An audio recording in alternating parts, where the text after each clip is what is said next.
छियो परदेसी भैया, लौट के अबै अपन देश कहिया। विनती करे छियो परदेसी भैया, लौट के अबै अपन देश कहिया। भूल न जइहा अपन गाम के, भूल न जइहा अपन गाम के, हो अपन गाम के, अपन ठाम के। भूल न जइहा अपन गाम के, भूल न जइहा अपन गाम के।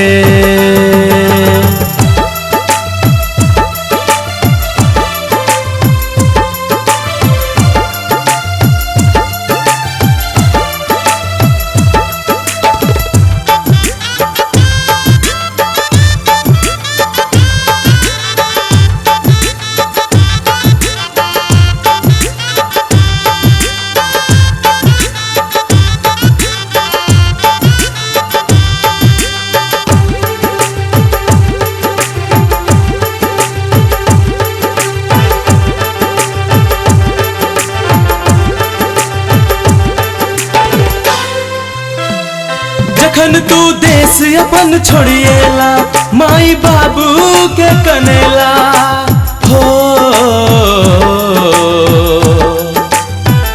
जखन तू देश अपन छोड़िएला, माई बाबू के कनेला। बाट ताक रहल छ कन्या इंतजार में, भूल न जइहा अपन गाम के, भूल न जइहा अपन गाम के। विनती करे छियो परदेसी भैया, लौट के अबै अपन देश कहिया। भूल न जइहा अपन गाम के, भूल न जइहा अपन गाम के, हो अपन गाम के, अपन ठाम के।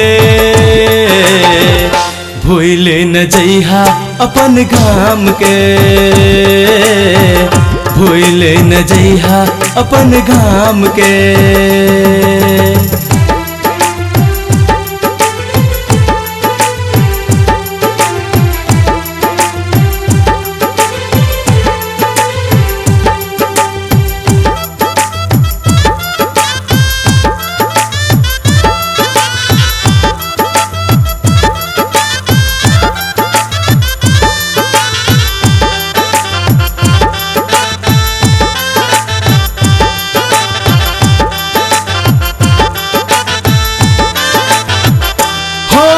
देश छे बड़ महान, जत उपजे सनातन धान हो।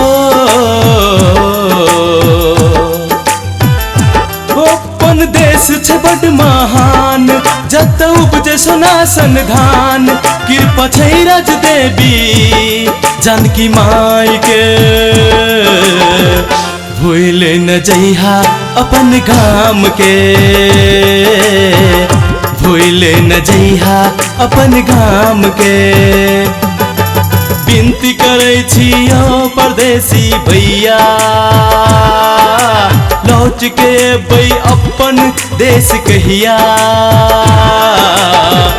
भूल न जइहा अपन गाम के, भूल न जइहा अपन गाम के, हो अपन गाम के, अपन ठाम के। भूल न जइहा अपन गाम के, भूल न जइहा अपन गाम के।